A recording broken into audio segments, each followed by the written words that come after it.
Welcome back to Unstabled. This is the 53rd episode, and we're back from a little hiatus. It's been a few weeks, almost 3 weeks, but we're back. Took a little vacation because, the Colts kind of went on vacation week 17.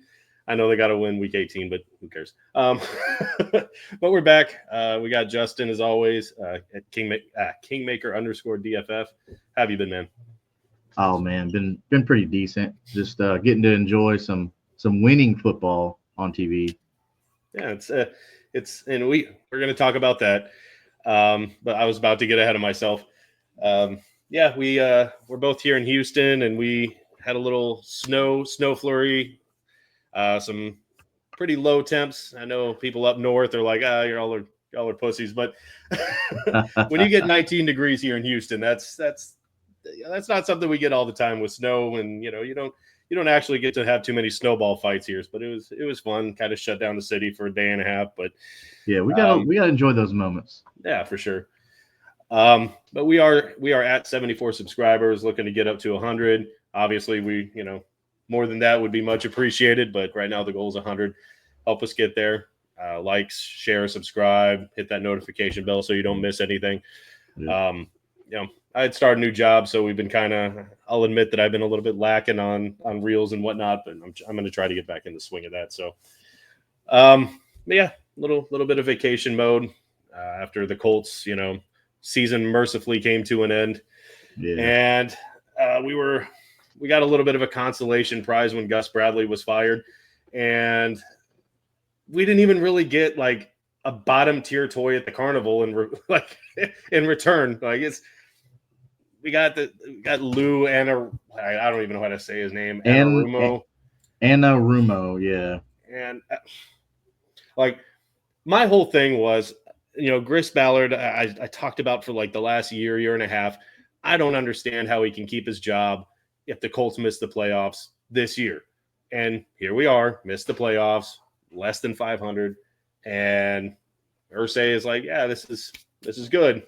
Like, we're clearly in the right direction. We like our guys. And it's, they fire Bradley. Steichen, I can kind of understand. I mean, we've all kind of had our issues with Steichen. Alex never really liked him. But I can understand, keeping him, year two. You don't want to go a head coach every year. I kind of get it. Yeah, but stability, yeah. I never liked the Bradley hire. I every once in a while I gave him some props here and there because it seemed like he was kind of changing his defensive scheme, and then he'd go right back to the same shit. So it was a long time coming for Gus Bradley, and then they replaced him with Gus Bradley. Well, you said it perfect in the group chat. You called it, and I quote, "This is the lateraliest move they could have made." Yeah. I cracked up so hard when I read that because I was like, that is the hammer hitting the head of the nail right there. I used to be in retail, and I worked at Sprouts, and it's like, man, I hate Sprouts. I hate this place. I'm leaving this place, and I'm going to Whole Foods. It's the same shit. 6, half dozen of one, 6 of another. It's the same shit. Right. And this guy, it might be slightly better. And excuse me, I can't get excited for maybe a little bit better. I just that doesn't tickle the pickle. When I did the numbers on Lou, so for now I'll call him Sweet Lou, but you hit it earlier when you called him Loser. Yeah. I think that we'll see if that that name's gonna stick. We'll give him the season and see if the defense improves. They can't get the numbers aren't great, man. Like, I'm gonna tell you, when you said lateraliest, you weren't kidding. Like, he's only been with the Bengals, I think, 3 or 4 years, something like that. And in his press conference, he kind of took credit for a lot of stuff that they did, like their AFC Championship games, their Super Bowl appearance, and I was like, oh man, like, that's kind of bold to make those statements when you had Joe Burrow like on fire that year. Yeah, you've got some studs, man. But if that's the case, then what's the excuse this year? Because Joe Burrow had if they made the playoffs, I feel like we'd be talking, MVP for Burrow. Yeah. And Jamar Chase had a hell of a season, and I don't remember their record, but obviously they missed the playoffs. Yeah. And it's because their defense was so bad. And then the Colts are like, yeah, this is the guy. that Like runs so the same bad that defensive they scheme. let him go. So it's not like we stole the Bengals defensive coordinator. They had already let him go. They had already let him go from the team. So it's not like we're sitting here saying, "Oh, we stole him." No, he was unemployed already. Like no one and was beating down the door. No one was beating down his door to hire this guy. Chances are, like, he wouldn't have gotten this high of a job, like a defensive coordinator job. Probably not. That's usually not how it goes, unless you were good and then you had to slide for a couple years. Like people are knocking down the door to try and interview Robert Saleh. Like that's like, just the truth. I don't know where the Jacksonville Jaguars stand. I think he was being interviewed for head coach there. I think he was interviewed for head coach. And then they, what was the other guy that they interviewed today? It was he's got a short name, but anyway, I'll come back to that. But the numbers for Lou are not great. 49ers are expected to hire Robert Saleh as their defensive coordinator. I was just reading that. So here's the numbers. That's exactly what the 49ers need is. Yeah. Get even better. All right. And correct me if I'm wrong, Robert Saleh, wasn't he the defensive coordinator for the 49ers at one point? Yeah, he's in talks to go. Yeah, they're saying I expect him to be rehired. So, yeah, he was their defensive coordinator. Hey, that defense was on fire when he was their DC. So they were on fire with the Jets. He had no reason to get fired from the Jets. Yeah, no, that was Aaron Rodgers bullshit. Yeah. So the numbers for Sweet Lou, all right, they're not great, right? No. They're a hair better than the Colts were. So he's been with the Bengals since 2019. Okay, so 4 or 5 seasons, something like that. As they're in the defensive landscape, whether it be DBs or defensive coordinator. So with that said, now in 2024, because we can only go by what have you done for me lately, right? So we're not going to look at the AFC Championship games. We're not going to look at the Super Bowl. We're not going to look at all that stuff. But they do count on the resume, so you have to give them credit. That year was a good year, and then everything surrounding it was bad. If you look at it, it was like I think it was like 7th overall the year that they went to the Super Bowl, and then it was the highest his defense ranked was like 17th beyond that. It's just better than Bradley, but bar is low. Whoa, yeah, better than Bradley. That's a lot. So there's a lot, but the bar's low. Yeah, there's a lot better than Bradley. But yeah, so looking at the rest of the numbers, so total defense. Okay, so the Bengals finished in total 25th overall. Colts were 29th. Okay, so like I said, not too much better. Okay, so I hope that wasn't your selling point, right? Passing defense, 21st. Colts were 26th. So right behind them. Okay, his passing defense allowed 223.5 yards per game and 30 touchdowns. So rushing defense, 19th. Okay, this is probably the biggest gap they've had between the Colts and because the Colts were 24th. All right, so his defense allowed 124.8 yards per game and 20 touchdowns on the ground. So not great, right? But middle of the pack, but not great. Now his red zone, 30th. This dude is almost dead last. So this is the only stat that the Colts did better than the Bengals defense is in the red zone. His team scored 67.9% on his defense in the red zone. Not great. So it doesn't give you that good tingly feeling when you're on defense in the red zone. The chances are pretty high that the other team's going to score. The Colts were 23rd with a 60.7. So again, not amazing, but still better, right? On third downs, the Bengals were 23rd. So again, lower middle pack. So pretty much bottom half. Let's just safely say bottom half. They were 42% was the percentage that other teams converted third downs were 42%. The Colts were 30th with 44.4. Those percentages are close, but close enough to make it to where it's 7. So if that tells you in the league how much those little stats can add up. So looking at all these numbers, Lou Anarumo's Bengals defense was not that much better than the Colts defense this year. So your lateraliest move, pretty spot on, bro. Like, so a couple of points that I want to make, and kind of just piggybacking on what you're saying. My biggest concern with those stats that you read off is the Colts did not have as good of an offense as the Bengals had, obviously. Right. And his defense was still that bad. Mm-hmm. Like, a good offense can really help a defense. Right. It was on display with the Colts that this offense hurt our defense. And I'm not trying to bail out Gus Bradley because he was also an awful play caller for defense. But the fact that our offense was so stagnant and inconsistent when the Bengals offense wasn't, that should have bailed him out of some games that did. The fact that our offense potentially could come in worse than what the Bengals have, and he was still right about where the Colts, that's concerning. Like, that's very concerning. Very concerning to me. Yeah. And like the other thing with that I wanted to make a point on was Chris Ballard. And if he had come out, because he said at the beginning of this season or last season that if this is the roster that gets me fired, so be it. We love our guys. You know, he was a cliche, machine. And I really thought that this would be the end of last year, like, should have been the end. We were all hoping that. Yeah.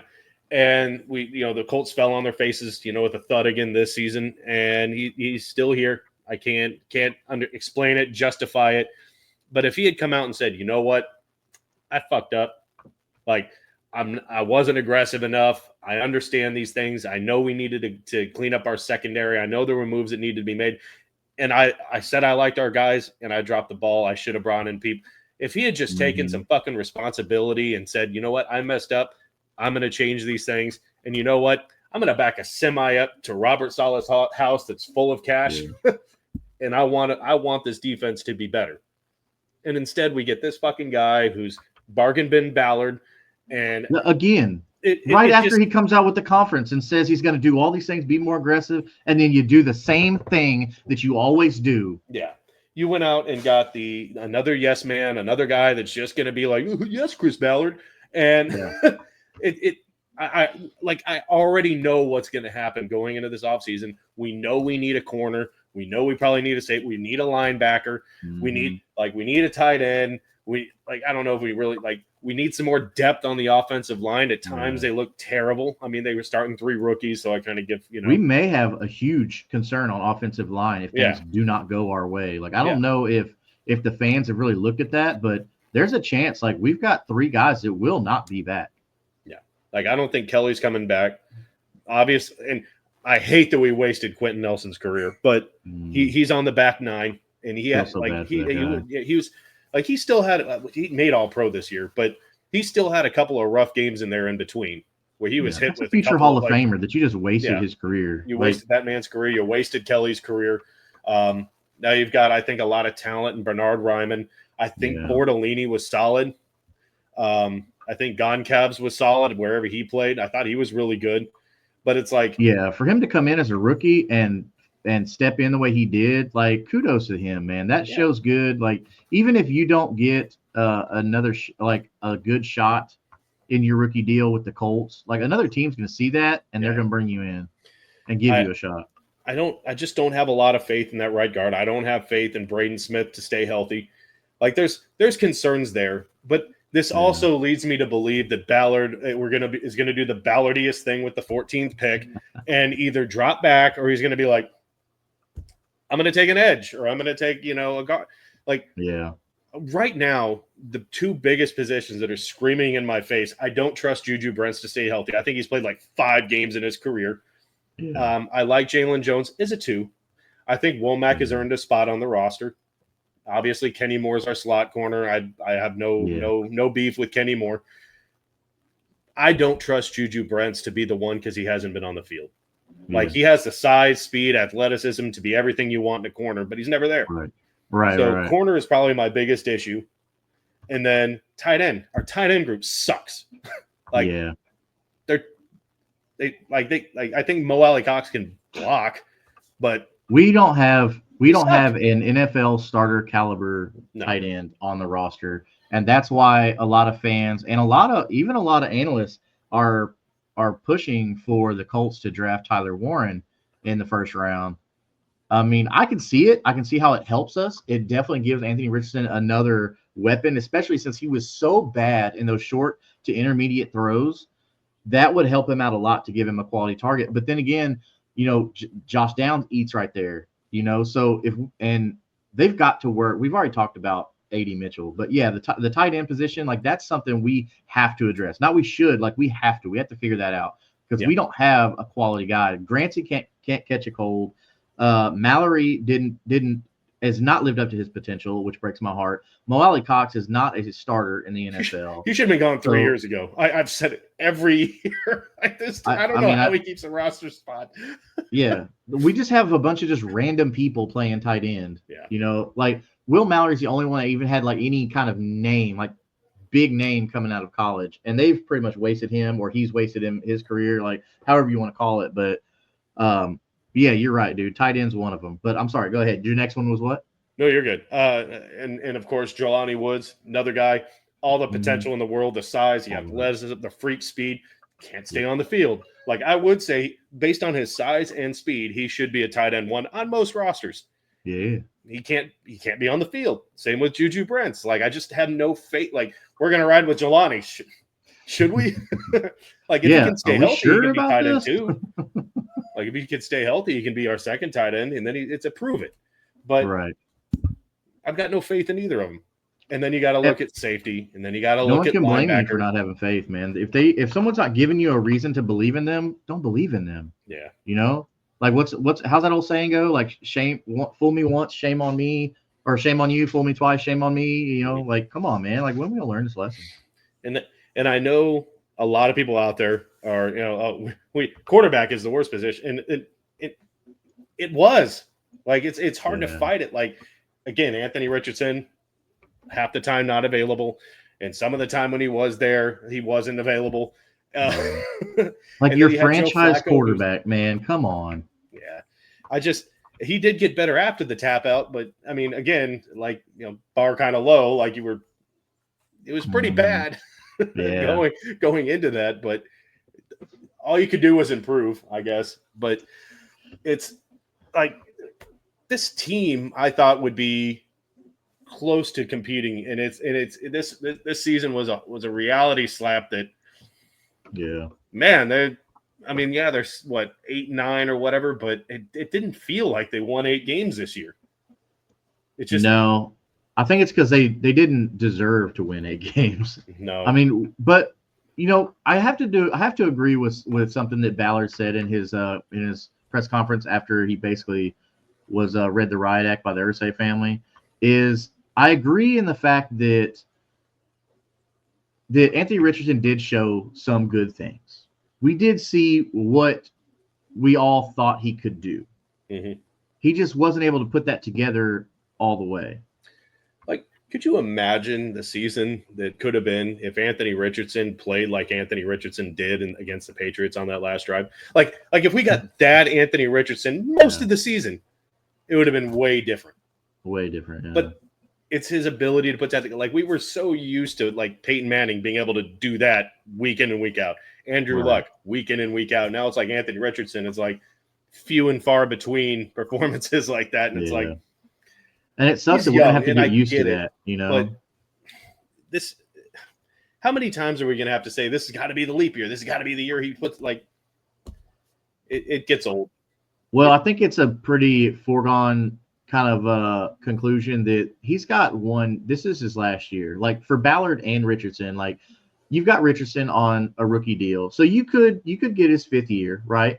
Mm-hmm. But they could also get out of it or trade him, because at this point, like even if he comes out and does bad next year, he still has like Justin Fields value. Like they're gonna say, oh well, Justin Fields looked good in Pittsburgh, which he did, right?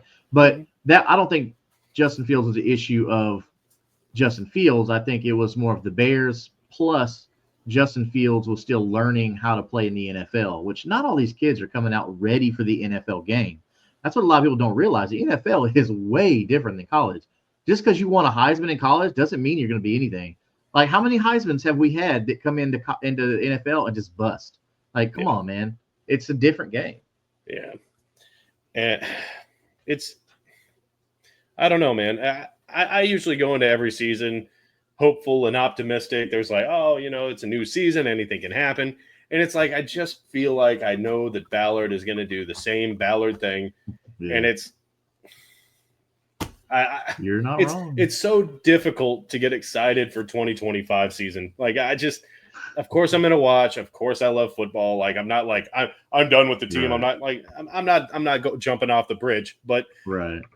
I'm just prove it, man. Like, how are you going to get people to buy tickets and shit when you're going, like, are you going to run it back again from 2024? Is that what we're going to do here? Right. Let's not do that. Like, he's going to, and I'm not saying for him to go full blown Grayson. I like the idea of building your team through the draft. It's the right way to do it. Yeah. But they also need to understand that teams that are making the Super Bowl fill pieces in free agency, because you can't build a 53-man roster through the draft. Like, you can't do that. No, you're right. You can't. And that's where Chris Ballard's got to do his thing. But with Sweet Lou coming in, I think there's going to be a shift with that first pick. Like, whereas a lot of mock drafts were saying, hey, Tyler Warren's going to be the Colts' first pick at tight end. Now I think we may be looking at Malachi Starks, because I think Lou's going to be selling this thing to, hey, like, we need to beef up the secondary. Because in his conference, he said that everything starts up front. Well, first off, no crap. Okay, he said a lot of things that were just word salad. Like, this, everybody says the same thing over and over. Yeah. He said a lot of that. Games are won in the trenches. Right. Like, we know that, bro. But good thing is our defensive line, we don't have a problem with that. That's the last thing that we need to touch on the defense right now. If you want to bring in a veteran through free agency or something to maybe bring to mentor Latu, but that's what Buckner's there for. Yeah. And so I don't think we need to do that. I think Gus Bradley had him really handcuffed. Like, he was only out there with like 50% of the snaps, something like that. It was not a lot. And I just think he wasn't used properly for his size and speed. Like, they had him down in the 3-point stance every single play. And I feel like he should have been used more in the kind of more of a stand-up edge, like kind of as a fifth man, but he only brought 4. Like, he's not going to – his style doesn't fit the size that he is for the NFL. Like, if he gained some weight, gained some mass, okay, maybe. But the way that he is, he's more of – I don't want to say like a gadget player. I don't know how – but he should be doing different types of rushes instead of just bull rushing. And that's you're really talking all about they had him do. Right? Yeah. Still talking about Latu? Yeah. I mean, the dude's a finesse pass rusher. Yeah. Let him do it. Let him. Hopefully, Lou can understand that, because he did blitz a lot, even though his last season he ran a lot less blitzes. Now how do I put this? So he had a really good player in Cincinnati who led the league in sacks, and on this pace could go on to be a potential Hall of Famer. We'll see him in the Pro Bowl this year. I'm talking about Hendrickson. And so the thing is you can't give coaches credit for great players being great players. Now, can they bring in a little bit of that knowledge? Yes. Of course, like, a coach's job is to get a player where they cannot get themselves. Right. So there's stuff that he's learned in his career that certain players don't know. But to be able to, in your interview, say, oh, I helped in this development. Well, one, we don't know if that's true, first off, because some of these players already come out great. It's just, man. Okay, so I'm not going to get into all that. We can save that for another time. But with his history being a defensive backs coach, I think the focus is going to be on the defensive on our defensive backs, whether it be corners or safeties. That's where we need a lot of help, and we're going to probably need to bring in another linebacker, maybe a day 3 guy, day 4 guy that is a pretty good edge rusher or can do well in coverage. So like a drop back linebacker, which would be awesome, because EJ Speed is just hot dog water, and should not be wearing the horseshoe next year. But that's why I'm thinking Lou's gonna talk him into taking Malachi Starks in the first round if he falls to us. I'd be good either way with Starks or Warren, because I think both of those positions will fill a need, not a want, but a need. Well, I mean, and at 14, I think either of those players would be good at that pick. Like, just like, you know, they have a ranking system for where they're taken based on, like, they say that if you take the best player on the board, like, Right. you don't vote for need, you vote for, or you don't vote for, need, you vote for the best player, Right. or you go for the best player. But at 14, those two would be the best player on the board, either Warren or him. So it's like, and you need them. And that's kind of the problem that the Colts have right now, is that they have a lot of needs. Like, I'm not saying that, you know, we could do, you know, hindsight and say, you know, they probably shouldn't have signed Leonard and they probably should have re-signed Okereke. I'm not saying he's 100%. exactly lighting up the world for the Giants, but the situation would have been much better right now at linebacker with Okereke than obviously if we had keeping him in Leonard. a system that he knows and he did well in. I'm not saying he lit the world on fire, but like you can't underestimate how good a player is going to do continuing to stay in the same system. Because the more years you have, that's less you have to think about that, because it's in your brain already. You know, so like, I'm not outside of, and even Franklin, he had some issues, missed tackle. He's not very good in coverage. He's a good tackler. Like, he knows how to shoot the gap. He can get in the backfield fast. Like, he's a really good run stuffing backer. Like, he's fast to the ball, but he's a liability in coverage. And beyond him, I'm not excited about our linebackers. Like, I'm not really excited about our safeties. Like, I think, the only person in secondary that I'm okay with is Kenny Moore. That's it.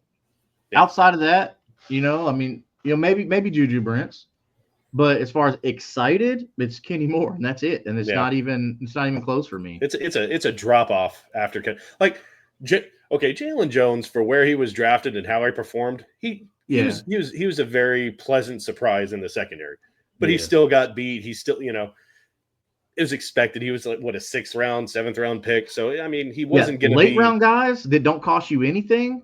When they do average or above, like, that's a hit in my eyes. That's a hit.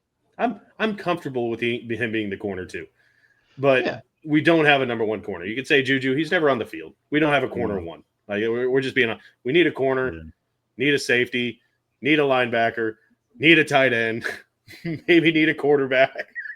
Yeah, I mean, we're not looking at the roster. Defense is our biggest concern right now.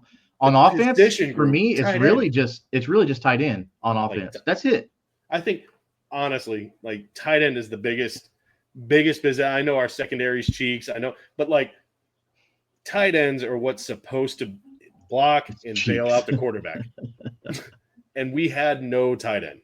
No. And when he did throw it to him, they dropped the fucking ball. Our tight ends were so bad. All you can do is laugh at them. It was terrible. Yeah, that's going to have to be addressed. I think that's where Shane needs to step in and be like, okay, I'm taking the lead on this, because he comes from an offensive mindset. So, like, don't mess with the defense. Let's see what Lou can do, because he was talking about, you know, if you have the right guys and you can make this and that. Well, first off, no shit. If you got Peyton Manning behind you, you can run pretty much any passing offense you want to. Yeah. All right. But so that's some of the things that he was saying was like, bro, all right, John Madden, no crap. We know this is basic football 101. Here's a guy that if he wears glasses, he sees better. Exactly. I mean, so I jotted down some quotes, and when you're ready, I'll love to go over some of those with you. It just reminds me, every time we get into an argument with anybody else in the AFC South, and Eric being here kind of just, it's like, oh, your Super Bowl came with Peyton Manning, and it's like, oh, surprise, you win a Super Bowl with a pro quarterback. Yeah. And we were, AFC Championship game with Andrew Luck, so it's like, but yeah, our last Super Bowl came with a a Hall of Fame quarterback. Yeah. Mind blow. You can't name too many Hall of Fame quarterbacks that didn't win a Super Bowl. I think hard. the list really begins and ends with like Dan Marino. That's it. I was just gonna say Dan's it. Yeah. So no shit. Oh yeah, we won a Super Bowl in the Peyton Manning years. Like, yeah, if you have Peyton Manning on your team, you better win at least one Super Bowl. Don't at me, bro. Yeah. So went to 2, 1-1 with Peyton. So you can't say anything bad about that. But the right players, that's just no something shit. I just thought was crazy with the right players. Yeah. Like, am I expecting in free agency or something like that for there to be like a Darrelle Revis in his prime hit free? And no. But fuck, man, you got to do something. Like that little stick figure thing where it's poking the rock or whatever. Do something. That's what we're all doing to Chris Ballard. Like, do something. Like free agency. He sits on his hands. I'm going to resign and we're going to run it back. And that's my worry going into the new. Is that, and if that happens, I'm not gonna. Did you watch the whole 10 games? Ballard? No. So go back and watch that, and you'll see like it definitely looks like. And now at the time, because after this Lou hiring, I'm not so sure that same song and dance. Really stuck. Right. I think he kind of knows that it's going to happen next year, so he's just hiring a guy. But in that press conference, he came in there with a lot of humility, and what I mean by that is he wasn't cocky and arrogant. You could definitely tell that they told him like, "Hey, this is it. If you don't get us a playoff appearance, you're gone." And that was all over his. Yeah, and that was all over his face. And he was talking about how aggressive he's going to be and how, I'm hard-headed, I'm this and all that. But then he turns around and says, "Oh, well, I think I'm a pretty good judge of talent. I'm thinking I'm this." I'm like, hold on, bro. Like, no, you can't say like you're all these bad things and then counteract and say, "Oh, well, I know this, I know this, I know this." It's like, no, man. Like, I defended Ballard for about 4 years because honestly, his drafting to me up until pretty much this year, if you just look at the draft this year, it's kind of a bust. I mean, obviously the verdict's out on Latu.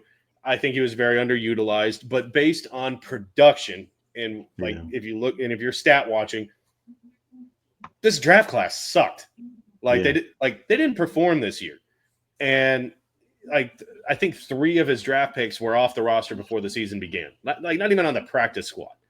Yeah. Like this was not a good draft for Ballard. Like if Latu, I think there's a ton of potential in Latu.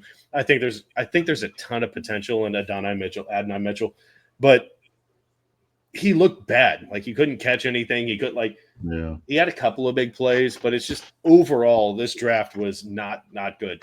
Before that, I mean he hit Zaire Franklin was a 7. Jalen Jones was a 6. Like he found talent deep in draft. Like he went and got Pittman and Jonathan Taylor. Yeah. Both. Well, those are pretty second to do it. So those were good players coming out of college already. Yeah. So if he wouldn't have hit on that, like when we drafted Jonathan Taylor, I think I told you before, I ran around my house screaming and yelling. I was so excited. Because I liked him in college. He was a beast in college. So I defended his build through the draft. I defended his drafting. I defended him because of how he drafted. But it's like after the last couple of years when that shit, like I really thought I felt for a little while there, we really were just a quarterback away. Yeah. And it's just like, it seems like we got the guy that they wanted and we just got further away. Yeah. I don't understand how he's still here. Your building through the draft hasn't fucking worked. Yeah. So there's some names on this upcoming free agents list that if he doesn't get these guys in the building to at least talk, then I'm out. Because if we're hurting at cornerback and you don't bring in DJ Reed from the Jets, what are you doing? And now people need to understand that you don't have the salary cap to sign every free agent. Right. Like you can't do that. And there are other situations. Indianapolis is not like a destination. Like no one says, "Oh yeah, I'm going on vacation for 2 weeks." Where are you going? Indianapolis. Like no one, unless if you have like family there. It's not a destination. It's not a big market. There's state taxes. There's a whole bunch of stuff that comes into play where you have to pay more like kind of like the situation Jacksonville was in. You got to pay more for average players. I'm looking at Christian Kirk, the contracts like that. You got to pay people to want to play there. And it's even worse because we're not in Jacksonville. Like, we don't have the beaches. You don't have all of that. So there's got to be something that drives these players to Indianapolis. And back in the past, like, you had Peyton Manning, you had Andrew Luck, you had reasons that this talent – are any players in free agency like Richardson's taken us to the Super Bowl? He's the draw that I want. No, like, are they looking at this team like that? The only selling points outside of money that Indianapolis has to offer is one, we have a great fan base. Two, we have a top of the line stadium. Like, I get it, it's no like AT&T Jerry World or whatever, but Lucas Oil was Jerry World before Jerry built his monstrosity out there. Okay. So we still have the latest technology, the nice facility, all that stuff like that. I mean, there's a reason that the combine's always in Indy. There's like, it's a great like sports host. And there's a reason, like, there's 3 huge WWE events coming in. Like, it's a great stadium. People in events like that don't choose places for no reason. Mm-hmm. So there clearly is a reason why that all those things are at this place. So we have the accommodations. You know, the locker room is immaculate. The owner, good thing is the owner thinks he's like part of the team. So he's not going to be sitting there looking over you like, oh, well, you didn't do this good. Like, he's going to be like, oh, here, have a drink, whatever, like that. So, but here's a drink. Here's a line of cocaine. Most of the time, Irsay's drunk enough to say, yeah, give him that much money, right? So that's good. That's good. That's what we want. But the thing is we have some appealing traits in Indianapolis as far as like the facility and all stuff like that. The community is really good too, from what I hear. I don't live there. I don't know. But Pat McAfee just loves Indianapolis so much. But the question is, like, okay. And that's another one. Pat McAfee. You go to the Pat McAfee show every week. Oh, yeah. Like, but if you want money and you want nice facilities or whatever, okay, then Indianapolis. But if you go, you know, I didn't sign with my team or they didn't resign me, I want to win the chip, man. And are you signing with Indianapolis for that reason? No, at least not right now. No, because we don't have that. We're like Chris Ballard said in his conference, we're not even close. Which is funny because a year ago he said we're close. We were right there, baby. Right. But in his press conference, he said, and this is his words. He said close means that we lost the Super Bowl. He said that's close. Yeah. I feel like if you're at the Super Bowl, like you're there, you know. We were out of the division in week 17. Yeah, so that is not close. Yeah, we're not even close. We're not anywhere near close, and I'm glad he acknowledged that. He did acknowledge some things. It just took him too long, and I don't understand that mindset. Like, I get it, you believe in your guys, but if you're halfway through the season, you're like, shit, it's not working. You know, but that's a pride thing, and he said that was a pride thing. The year that they went and drafted Anthony Richardson was the year that he should have sold the fucking farm, moved up in the draft, went free agent, done everything he possibly could to load around their rookie. Was what he should. We had the good. I mean, our line has been or move up for CJ Stroud. Yeah, but that was not going to happen. No.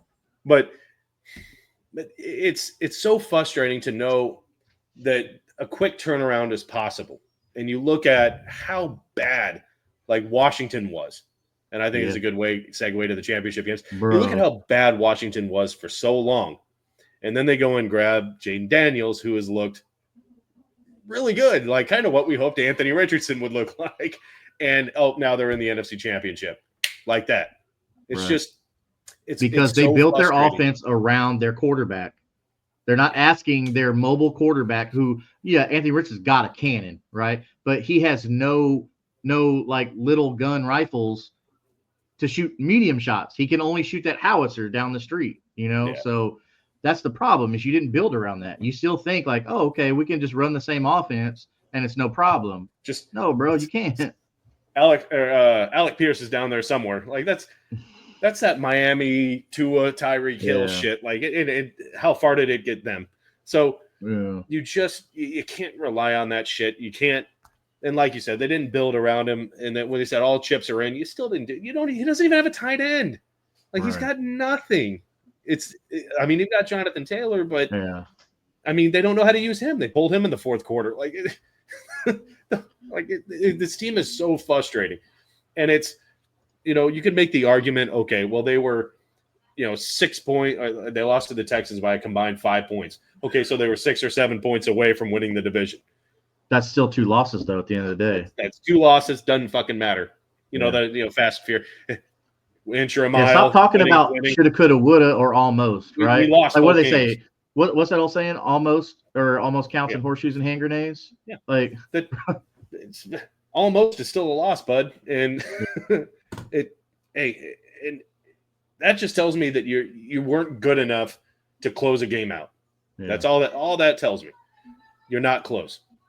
Your defense was abysmal.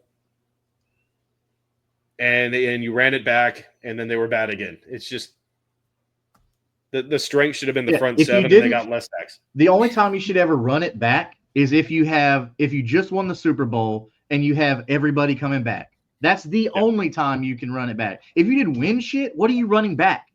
There's nothing to run back if you didn't win anything. So for Chris Ballard to even say that and have that mindset, bro, what are you thinking? That was heavy arrogance. I know that this team is a Super Bowl team. I'm going to re-sign them all, and I'm going to prove everybody, that we won 9 games. Big ego. And that was a huge ego trip. Right, and anybody who watched the press conference, you can see it on his face. Now, that was that day. It almost seems like he walked out of the Irsay's office and walked straight to the press conference because the fool was late to his own press conference. They had to wait on him when you called the press conference. But the thing that doesn't make sense to me is all that you said all this in your press conference, and then you go, boom, you hire right. Lou. At that point, just keep Gus Bradley. At least the guys already know his system. Well, doesn't Lou run the same fucking system too? He just blitzes a little more often. What's funny is he mentioned something about his system and how he likes to coach. So this is what he said, that he, and I quote, changes the scheme and system based on the game plan. Let me say that again. He changes his scheme and system based on the game plan. Now, doesn't that sound just like everybody else? Like, hey, we're playing this team who's really good on. Yeah, it's like this team's really good on offense. We should. I mean, excuse me, really good on the ground, running the ball. We should focus our defense around that. That's what everybody does. It's no shit. It's when your defense isn't working, how quickly can you adjust your game plan to that? Adjust your scheme. You don't have. There's not a rule that says you have to wait till halftime. There's no rule for that. You can say, "Hey guys, drive." Yeah, it's like, guys, we talked about this in practice this week. Let's do that. Let's do what we talked about. Let's adjust, even if it's 5 minutes in the first quarter, and you're like, "Oh crap, San Francisco's not doing what we thought they were going to do on film." Adjust. There's not a rule that you got to wait till halftime. Maybe if we keep running the same defense, eventually they're going to call an offense that fits right into where we want them. Right. That was Gus Bradley. Maybe they'll finally run an offense to favor our defense. Yeah, and what was another quote that he said? He said, "We want to play smart, fast, and physical." Again, everybody says that and wants that. That's dude, say something original. Don't. It's like you're just reading off a script. You went and watched 5 different press conferences of the most recent defensive coordinators, and you just wrote down some notes and said, "All right, these are my talking points. This is what I'm going to say." It's like, dude, we heard that from Gus Bradley. We heard that from the guy before. We heard that from the guy before. Yeah, right? Like, dude. Tell you what, surprise me. Lie to me. Say something stupid. At least tell me something new. That's why I like the Miami head coach. He's so dry and so sarcastic, and people are like, "I can't believe the joke is a head coach." I'm like, dude, I fucking love his personality. He's playing with those press people, and it's amazing. I'm like, I wouldn't mind some answers like that. Yeah, we need to tackle more. No shit. Like, oh, he missed a tackle. Or what do you think about giving up a touchdown? We need to stop them from scoring touchdowns. Like, what the fuck do you want these coaches to say? But yeah, be a little. We want to play fast and hard. We want you to play slow and lazy. Like, yeah. What's the alternative to what you're gonna say? Yeah. And he said he had the gall to say, which this is such a new employee because we've all been in a new employee at one point where we have that shine hasn't. We're not grizzled yet by the management and all that stuff yet. I'm Where not he excited said about it. no. So this is what he said, and like I said, these are all quotes from his press conference. So he said that Shane Steichen and Chris Ballard have good leadership and they run a good team, and he said they are what this place stands for. What does this place stand for one? And when have you seen that Shane and Chris Ballard run? They have good leadership and they run a good team. When you have your starting quarterback tapping out, when all you got to do is audible to a run play if you're tired, and then you've got jokers like Zaire Franklin running over to the Pat McAfee booth trying to shake invisible hands, trying to be a jackass. So tell me how they're running a good team when you're allowing players to do that. I can understand Zaire Franklin doing that if it was like, oh, they won the game to make the playoffs, and he was, oh, what'd you say, Pat McAfee? We weren't gonna you won the last season of the game. You were eliminated last week. Yeah. Whoop de fucking do, dude. Like, what do you? Right. What did you think that you were? You looked like a jackass. And I didn't understand that, man. I usually defend this team, but when you start like it's like when you showboat on a sack when you're down 49-6. Like, what are you doing, dumbass? Yeah, you shouldn't celebrate anything unless you're winning on the scoreboard, because that's the only thing you should celebrate is the win at the end of the game. Yeah, that's it. Like you won the game, but the season's over. You're not going to the playoffs. Other teams you're down by 4 touchdowns and you got an interception. Where's Jason Garrett when you need one of these? Yeah, it is. Because that's all you get when you're down by 4 touchdowns and you got an interception. Yeah, you finally did your fucking job. Good job. Yeah, that's your job. So I mentioned the Washington Commanders and Jane Denton, and it's just kind of shows you how quickly a turnaround can actually happen when you do the right stuff. And obviously the Commanders are in the conference championship, playing the Eagles. And I can honestly say it looks like the NFL is setting up for Eagles Chiefs. And I don't think most of us would we don't want to see. No, because we know they're just going to give it to Patrick Mahomes again. Yeah. And it's like, honestly, I hate Sirianni. I hate him. I hate him as the Eagles. I hate Nick Sirianni. He's such a douchebag. Yeah. There was, when Frank Reich got fired, and he even has that douchey face. Yeah. But the game where it was Jeff Saturday, Frank Reich got fired, and they the Eagles barely beat the Colts. Yeah. And he comes out and he goes, "This win was for Frank Reich," and you didn't hire him back to your staff. This win was for Frank Reich. You're in Lucas Oil. Fuck off, dude. Yeah. I hate there was a bad call. Everyone knew it should have been challenged. He threw the flag and he's pointing at it like he accomplished something. Where's Holmes eating nachos and we knew to throw the challenge? You're just a jackass. He has this prideful arrogance. I don't like him. Anyway, I hope the Commanders is he going to do that against every one of his former teams? Come on. That's how it's a business. You can't take it personally like that. Yeah, you think if they hire Robert Saleh back in San Francisco that he's going to come back in you should not let me go in the first place? No. Yeah. He's going to be like, hey, thank you for the opportunity. Whatever. He got the job back in San Francisco because he didn't act like a jackass. Right. He was professional. You never heard him come out and speaking ill of anybody in his past. If he had spoken ill of the man's Jets, a consummate professional. He probably wouldn't be in even a coordinator position if he had came out and bashed the Jets for firing him. He just they fired me. It's a business. It is what it is. As somebody who used to interview new employees or potential employees, I would put a kind of a red mark on their resume, their application, if they were talking crap about their former company, because that's what's going to happen if they leave where you're at. Mm-hmm. So as a person that you're interviewing somebody for a job, you don't want to hear that. So people like that, like coaches that are going to come in, but they just didn't understand my talent. They didn't do this, they did that. We don't want to hear that, because especially as a head coach or a GM, and you're sitting there in that meeting room, or the owner, you're like, man, is this guy going to go somewhere else and just tell all of our secrets and talk all kind of crap about us and this and that? Because let's face it, the reason why some players get signed to interdivisional teams and coaches is because, like, hey, what can you tell us about their team over there? What about this player? What about that player? Like that happens. You don't want it to happen, but it happens. But no, I like picture like the longest yard, and Sirianni's they're trash. like, you remember that scene in the longest yard when they're trying to figure out the guards and their injuries and their broken bones that they've had. Oh, the medical I records. kind of Yeah, imagine something like, yeah. like who's got the broken ankle? Like, but Yeah. And see, and with Robert Saleh being brought in as a defensive coordinator, now I get it. San Francisco is a different team than Indianapolis, and he's got history there. But that goes to show, like, if you'd have backed the truck up and dumped a bunch of money at his feet, he'd show up, right? Because he's still got a defensive coordinator job. Yeah. So that doesn't mean that he wanted to be a head coach. Normally, with head coaches, now most times, now I get it, not all the time, but most times when head coaches get let go because of poor performance, they step back down into that coordinator role to earn their way back up.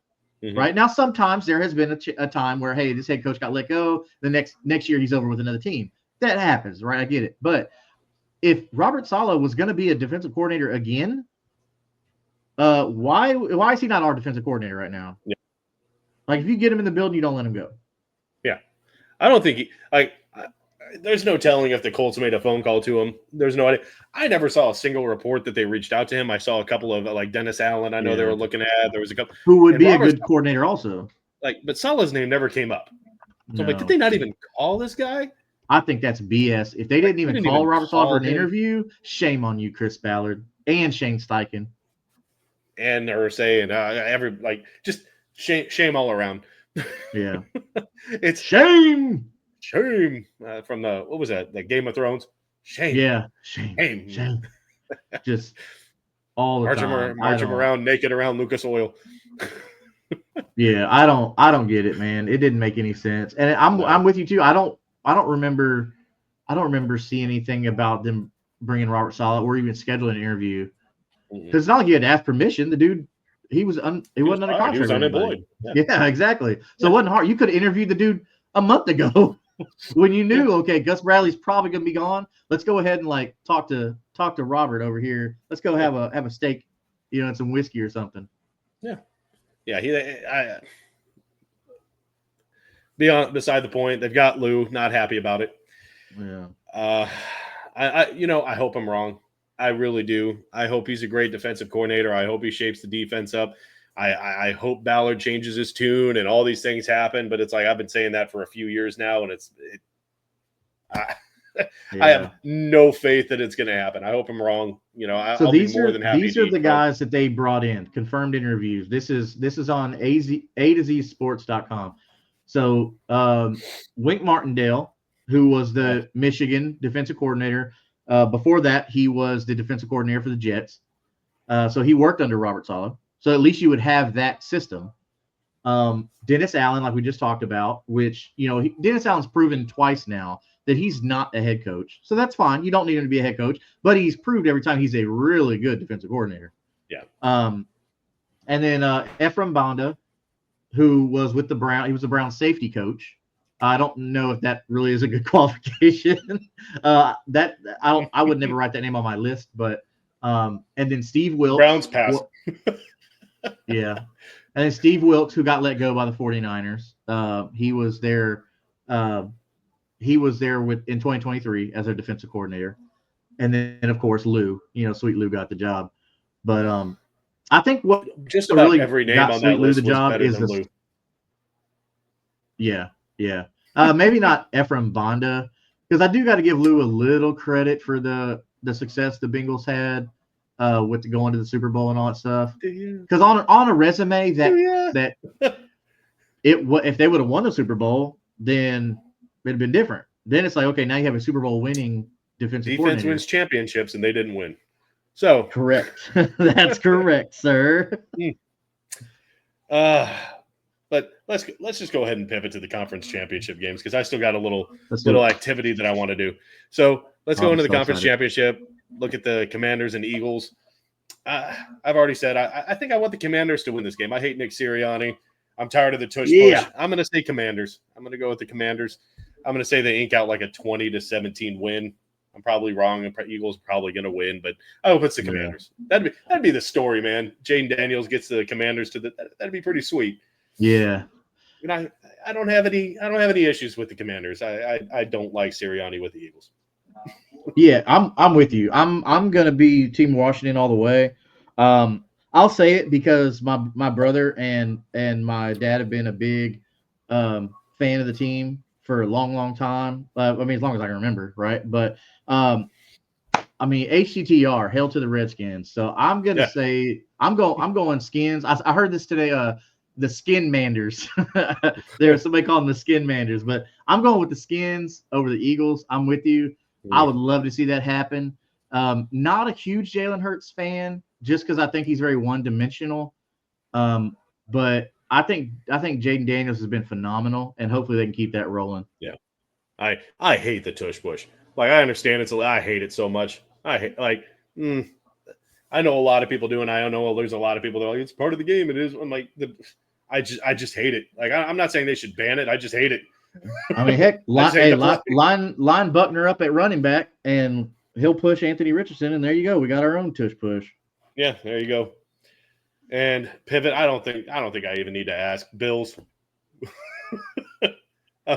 I'm so tired of the Chiefs, and it's not even like I hate. Like, if you watch that last game, oh fuck me, man, it was so bad. Even Troy. If you have a quarterback, whatever, there's like, oh come on, like, even he's not defending the quarterback there. Like, this is garbage. He didn't want to get fined, or he would have used harsher words. Like, he would have been like, dude, like that hit it. Both times it did look like he got hit in the helmet, and both times you kind of heard the clack. So I kind of get the penalty, but they can also pick up that flag. But that was the two Texans guys hitting each other. But Mahomes' head was down here. They were hitting here. Mahomes' head was down here. But if you see it from a ref's perspective, they saw that happen, and they heard the clack. Right. My issue is they can pick up that flag. Like, they have that replay assistance. They can pick it up. They know that Will Anderson didn't hit him in the helmet on the set or whenever he made contact. They know that they didn't hit Mahomes when he did his late slide, his bullshit where he should have just gone down. Well, where's New York? New York, where are you at? You want to change other stuff? They didn't change it. They didn't pick up the flag. They just let it happen. And that's because they had to look up real quick. Hey, what's the script say? Oh, okay. All right, cool. Yeah, let's go with that. And then he did that thing on the sideline where he like he was going out of bounds and then stutter step, waited for the defender to get close, and when the defender touched him, he did the LeBron James things. I'm like, oh, huge flag! I expected the flag. I'm shocked it didn't. I think that might be something that they're starting to because that's a massive thing. Is like Mahomes is getting called out on his flopping and stuff like that. So I think they're starting to be like, okay, we're not going to call that as much when he does that, because before it was every time. No question about it. Every time they're going to get it. But I think the refs, that's one of the things that they have to say, all right, well, we got to change something or else people are going to think something's up. Dude, if they called a flag there, like, we'd have rioted. Yeah. Right. Because he had already taken another step, a balanced step, and then did the flop. Yeah, he did and he thought about it and just did, like, oh my God, dude, come on, bro. Like, we're all tired of seeing, like, reminded me of those LeBron flops that he used to do. Do you remember? It was more of a joke. I don't even think I think it was Ocho Cinco where he was like, there was a big skirmish for a big dog pile, and he pulled one of the defenders leg, and the guy turned around and he just jumped out of it. And he got hit with the massive flop too. It was like some WWE stuff. It was so bad. You know that the ref was paying attention to the pile, and all of a sudden he sees this, and the player goes. So he's gonna call the flag. Yeah, exactly. You know that he was just fucking around. He wasn't actually trying to get a flag. Yeah. Yeah, like anybody who's like watched Ocho Cinco, or for you old heads like me, Chad Johnson, like anybody who knows his character, they know he's just playing. Like he was just playing her out. Yeah. Mm-hmm. And then sure enough, he got it. The flag. My God. Maybe that's what Mahomes did. He just like, you know what, I can get away with this. Let me just do this every time and help it out. But the fact that Andy Reid is not – like, I get it, you want to win games, right? But the fact that Andy Reid, being such an old school-minded guy, like the glory days – but then again, in the old days, them fools cheated. Yeah. They cheated bad. But Andy Reid, like, he's got a reputation of being a good coach and being a good person and all that stuff like that. For him to allow that and to say, Pat, stop. That's childish. Just play the game, dude. Right. So – Andy, maybe you need to stop trying to be friends with Pat, and just tell him, hey, stop doing stuff like that because you're making it. And I'm sorry, like I know that Patrick Mahomes is a talented quarterback. I know he's one of the best. Oh, Like yeah. I understand all of this, but like when he complained at the end of that Bills game, where the wide receiver was clearly lined up offsides, they called offsides, offensive offsides on him, and all he did was bitch when he walked up to Josh Allen. He's like, "It's bullshit. It's the worst call." I'm like, dude, you get every fucking call, and they Right. finally flagged you for a penalty that your team committed, and you're gonna bitch like that's why you lost. Right. Like I lost every ounce of respect that I could have had for Mahomes at that moment. So, like, I know he's talented, and like that attitude that. Yeah. I know you've won Super Bowls. I understand. Like that's something that every person that plays football, that's what they want. You've hit the pinnacle of football. That's what you strive to do. He had my respect there, but that attitude that he's got of like he's like doesn't really have to earn it. Like we should have just won this game because I'm Patrick Mahomes. Like, well, and that kind of makes me think like they've told you you're the golden child right now. Like you're the league, which I get Tom Brady. I mean, I get it. He is the league right now. Okay, I understand that. I live in the real world. I watch the commercials. Like I understand, but the fact that has gone to your head and you think you're better than the rest of the league, like, nah, bro. I'm sorry. And for that reason, I'm going with the Bills. Yep. Come on, Bills Mafia. Let's get it. I want to see Bills, and I want to see the Skin Manders in the Super Bowl. Skin Manders. Yeah. Yeah. No, like raise your hand if you want to see like 98 minutes of Taylor Swift shots.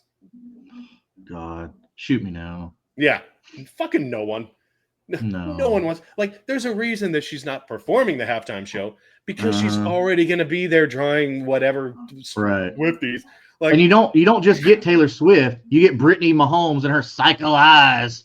Like we don't want that, man. Tell me. Okay, I'm going to go on like a conspiracy theory. You know, the difference between a conspiracy theory and reality is about 6 months. But tell me that this shit isn't manufactured. So in the last Chiefs game, Taylor Swift was in the booth and acting like besties with Caitlin Clark.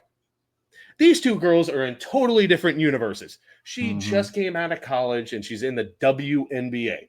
Yeah. Taylor Swift is a singer-performer who I doubt writes her own same songs. And they're in two totally different planets. They have no reason to talk to one another at all. Right. And here they are in the booth hugging like they're BFFs. Like, what the fuck am I watching? It's a manufactured Hollywood shit that they kept popping on the screen once in a while during the game. Well, I'm so sick of it. Even politically, they're different too because they both endorse different candidates. Yeah. And so it's like, what? No reason. What are they, like 15 years apart in age? Like, they don't have life experience, like shared life experience, other than being like national spotlight. That's it, you know. They had no reason to be in the same booth together. It made no sense. Right. Manufactured shit just to bring up viewers. Yeah, right. I mean, they love Caitlin Clark. Don't get me wrong, but Clark. Should you be giving Caitlin Clark like her own suite at Lucas Oil? Hell yeah. Because the girl, right? She puts butts in the seats. But to put her next to Taylor Swift, come on, man. You know, Brittany Mahomes is mad about that. Oh yeah, Brittany didn't get any airtime. Nope, she was mad. She was probably in the back of the booth. Yeah, Eric Jackson said agents. Yeah, like I said, it's manufactured. It's just to boost up everything that they're doing. It's to boost album sales. It's to boost merch sales. Like it's all manufactured. I'm tired of seeing it. Can we just watch Patrick Mahomes flop all game? Can we just get back to that? Yeah.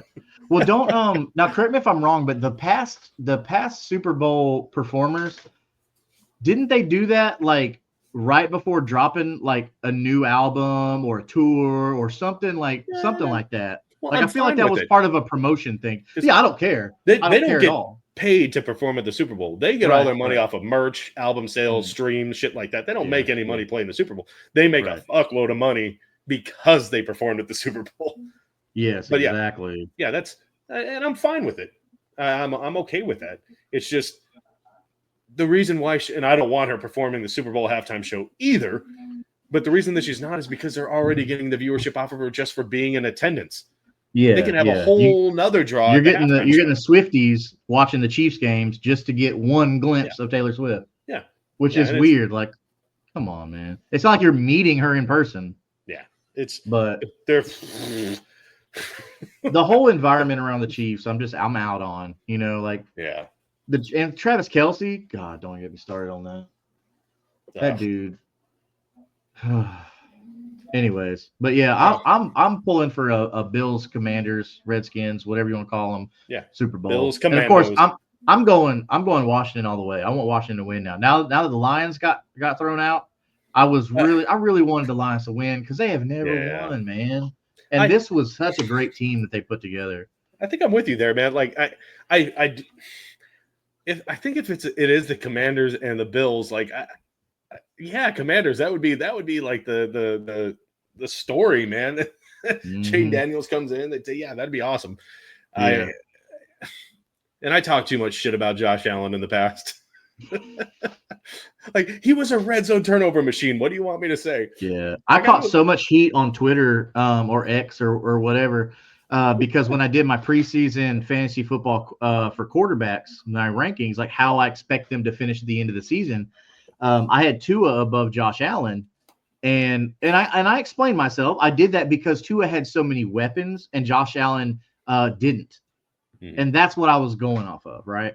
But of course, we see Josh Allen can just be the offense, right? I'm sure if you put him on defense, he'll get a couple sacks too. I don't know, but but I took so much heat on that. So Bill's Mafia tried to come after me. I told him, like, look, I've got Josh Allen number 6, right? But looking back, I don't think I can ever count out Josh Allen ever again, even if he doesn't have weapons, especially in fantasy, right? Yeah. And of course, I guess in real football. But yeah, I took some heat over that too. But I never said he was bad. I had him one spot underneath Tua. So. I had so much heat. We even did a short about I don't think Stephon Diggs is a diva. And I said I felt like there were times where Josh Allen was actively trying to not throw to Stephon Diggs. And there were times in games where this dude is running wide open and he would not look his way. And I had both of them in fantasy football. I went for the Diggs Allen combo. Ooh. So I'm sitting there like watching Bills games and I'm like, will you fucking throw to Diggs? Like, you were hating it. You were hating life so right there. Bad. And I'm like, there was one time he had a stat line in the second half, he got more targets, but he went into halftime with no targets, no or he had 1 target, no receptions, 1 rush for 1 yard. That was his stat line going into halftime. I'm like, shoot me now. So yeah, I took a lot of heat for that. And I'm like, but there were times where he did do stretches like that where he would not look at him. And it was infuriating. But I think it's time to do my little activity. Oh, I'm so excited. Let me do this here. Share screen. The way too early mock draft. Oh, yay. Okay. All right. Kind of caught me off guard here. Yeah. All right. I didn't tell him I was going to do this before I pulled it up. How is yeah. I have no clue about this. So how's this going to work? Are we going to pick? We're going to take turns, or how's it going to go? I think we can do like a consensus. Oh, okay. Pick. Okay. It's going to randomly do. We're just picking for the Colts because that would take forever. So I'm going to go ahead and start it. Well, I only got 2 names that on my list. So I just want to see. Is it going fast? When it gets to the Colts before we pick, can we? Yeah. Okay. So we don't have it. We're not on a timer. So that's saying that the Titans go Cam Ward at quarterback. Shadur going to the Browns. Oh, that'd be hilarious. Oh, Dion's gonna be so mad about that. Malachi Starks. Oh, what? Oh, yeah. No, I hope he doesn't go that early. He's ranked, I think 7th in PFF. So he's probably going to go top 10. Saints, which they needed. Will Campbell tackle. James Pierce, Will Campbell. Dang, that's a good one. Will tackle. Kelvin Banks too. Oh man, Kelvin Banks would be great to bring in. I'm like here. I'm like I don't want, obviously we don't want Neal and need halfback. We don't need an edge. So looking at PFF, they have tight end, edge, and defensive back. So that's good. So that's exactly what we were saying earlier. Is the positions that we need to look at. I don't know why it says edge. Good. I don't agree with that. I don't assessment. agree with that either. I don't I agree think with that. they're thinking that Latu isn't like a full-time starter yet, and that's maybe why. But Well, I blame Gus or Bradley. maybe EJ Speed, if they're counting EJ Speed as an edge rusher. I don't, but No. okay. So it's So the two I'm looking at here are Tyler Warren and Benjamin Morrison. I think that's way too early just based on where you're sitting. yeah.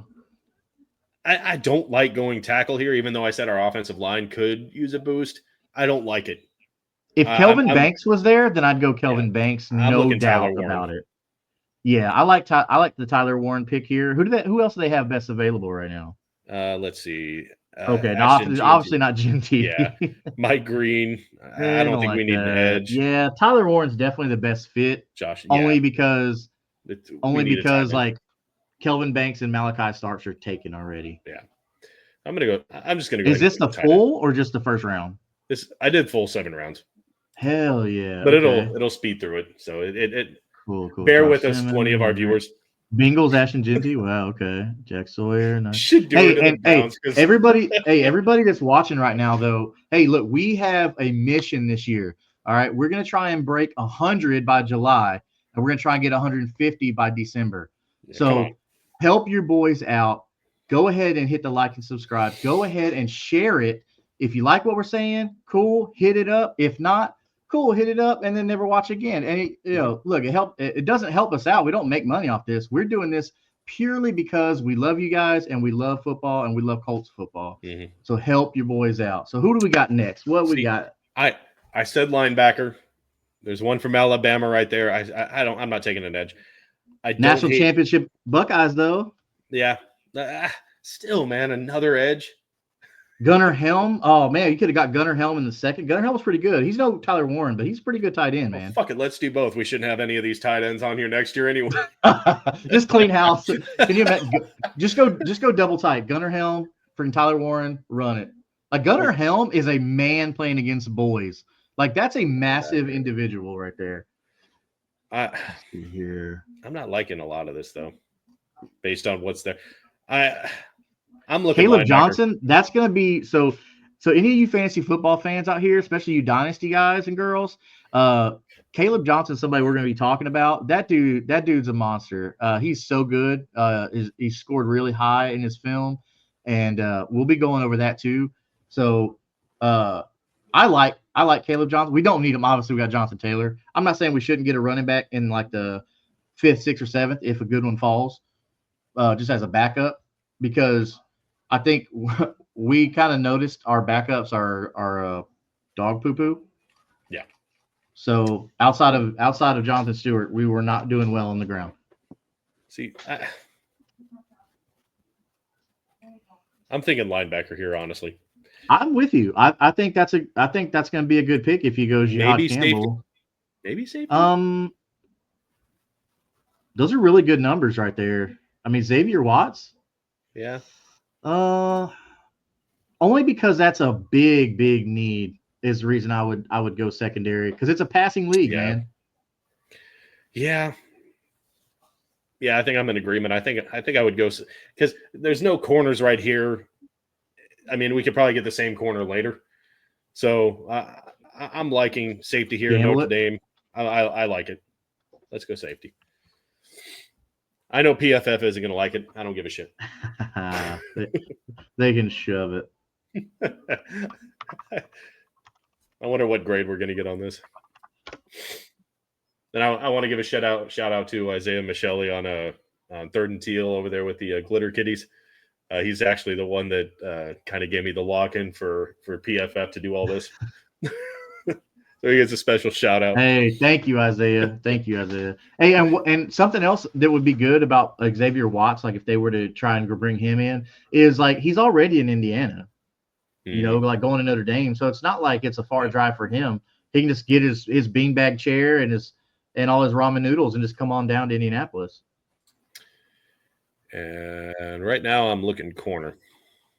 Devin Neal's still there. How about that? So corner. What do we got here? All righty. I was looking at him. Thomas.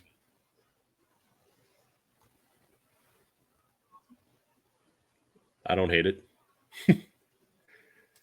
No, it looks really good. Yeah. And then Ooh, so we another already grabbed the safety. Okay, so he did amazing against Kentucky, but that's not saying much. Oh yeah, Eric hates that glitter kitties.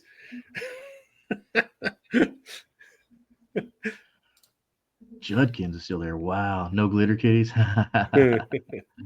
Edge, yeah. I'm liking corner here. I'm with you on that one.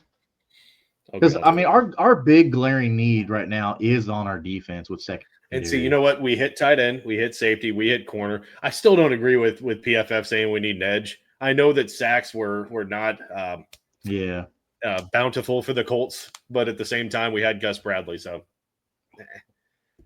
I don't think that's blitzes weren't what he's known for, so we can't get stuck on that one. I don't think that's a position to need. Ooh, No, Will Howard, let's pick quarterback. Never hurts to have an option. Have another option. Yeah. Center, I think we're good. Backup wise, David Walker. Maybe go linebacker here. So something they don't have on here, I think they're not taking into account, is offensive line. Now I know in the 4th round that's a little late to be getting a top guy. Yeah. So you can't bring Quinn in this year and then bring in Archie in next year for the starting job. It's like a nightmare that never stops for Quinn Ewers. He'll come in, he'll play 1 or 2 games, and then they'll draft Arch and he'll be the guy in 2026. He's like, damn, I lost my job again. But I mean, like, it's the same guy. Like, they did say they wanted to bring in competition. Yes. I think at this place, he's a steal. Will Howard has a name recognition, plus coming off a natty win. Okay, like, I get it at the beginning, like, he wasn't like a huge name, but the kid's made a name for himself. Like, I don't think he's going to be like a starter in the league. I don't. But he can come in and potentially grow and develop, learn the NFL game, and take over. Let me ask you this: even if he's not ready to start, Anthony Richardson, he's going to get the start, whatever. I don't want another 40-year-old quarterback, Joe Flacco. I don't want to do it again. Like, I don't want Aaron Rodgers sailing down the river. Like, you know what? Fuck it. We'll have a 23-year-old Anthony Richardson, and then we'll have a rookie. So going back to the famous year where we drafted Andrew Luck, the second guy after Andrew Luck, RG3. Who else? And he was going to be their saving grace. But with a heads-up play, they said, hey, in case this doesn't work out, let's go ahead and take Kirk Cousins out of Michigan State. That worked out like a dream. Yeah. So taking another quarterback as a backup plan, and that's a year they took quarterback 2nd overall. So there's nothing wrong with already having, your quote-unquote guy while the GM's still in the building, and then go ahead and taking a Will Howard in the, 4th round just now? So, dude, if you can get Will Howard in the 4th round, now I get it. This is a very light quarterback class. Like, I get it, guys. Okay, don't bite my head off. Don't come at me on that. I get it. But Will Howard in the 4th round is a steal. Yeah. I guess I'll look edge here for depth. What do we got available? Braden Swinson. Yeah, he's not bad. I mean, he's like kind of an average guy. Jared Wilson. I mean, coming from that program, I mean,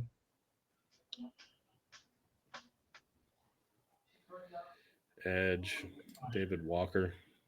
That's oof. I mean, I don't. So I know the draft always kind of leans toward successful college teams, so like Georgia, Ohio State. Those would be like your big guys, right? Your big teams. Yeah. So an offensive lineman, they get the biggest and the baddest offensive linemen. I mean, don't get me wrong. I'm not lowballing Iowa by any means. Iowa always seems to put out some corn-fed boys. Yeah, tight end. Yeah, yeah. Tight ends, usually the best ones come out of Notre Dame and Iowa. I'm looking at you, Dallas Clark. Hey, Dallas, fofo. They should have retired that number so Zaire doesn't tarnish it. I mean, so my vote here is going to be offensive line, but I'm good with whatever you want to do. In the 5th, if we can still get a guy, because look at that projected rank, 102 at center, right? And then we're already at 152. So that's already a steal, but I don't. I like these numbers though. Ed Walker. And this showed me that he stays healthy. Yeah, and this could be another Khalil Mack situation. I mean, he came from a small school. Yeah, and I think he's had arguably a Hall of Fame career. I'm gonna go edge. So our defense was terrible. Let's do it, man. Let's do it.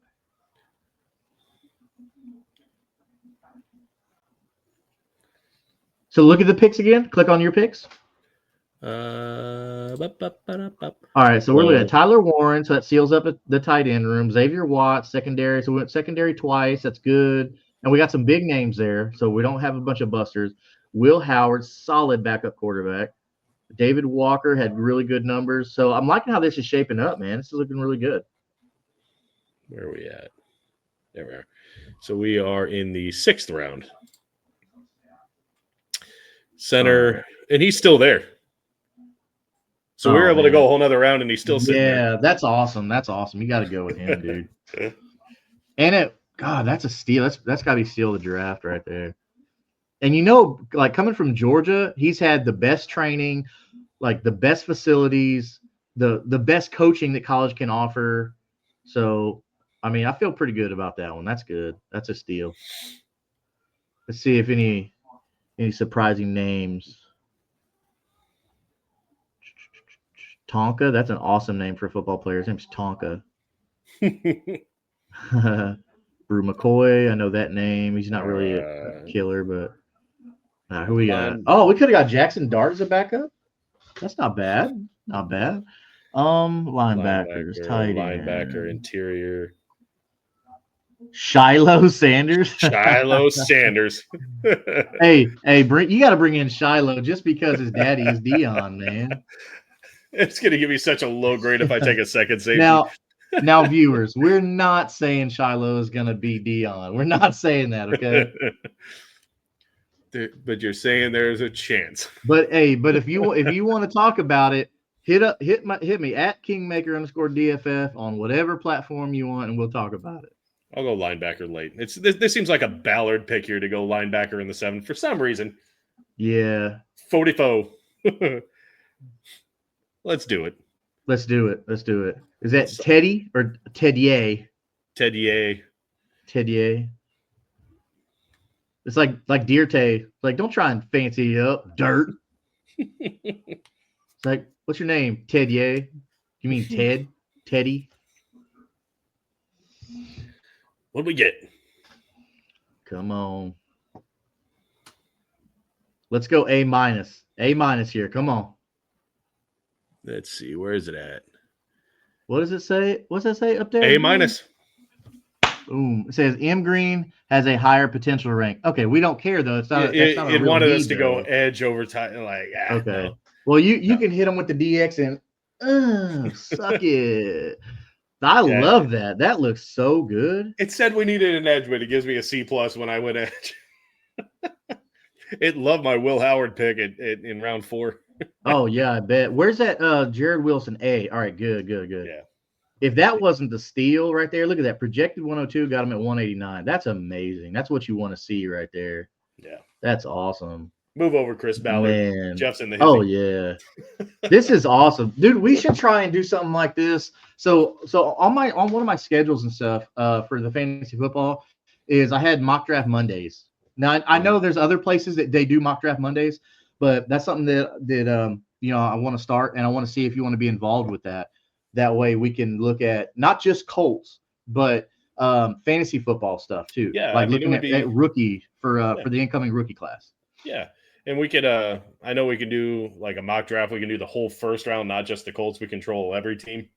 Yeah. So there's a lot we can play with here on this mock draft too. So there's definitely an opportunity to do stuff when there's nothing going on in the off season. Yeah. So all you people watching the video, so something you don't understand, like, yes, we're doing a Colts show, right? But we also are very in tune with every team around the league.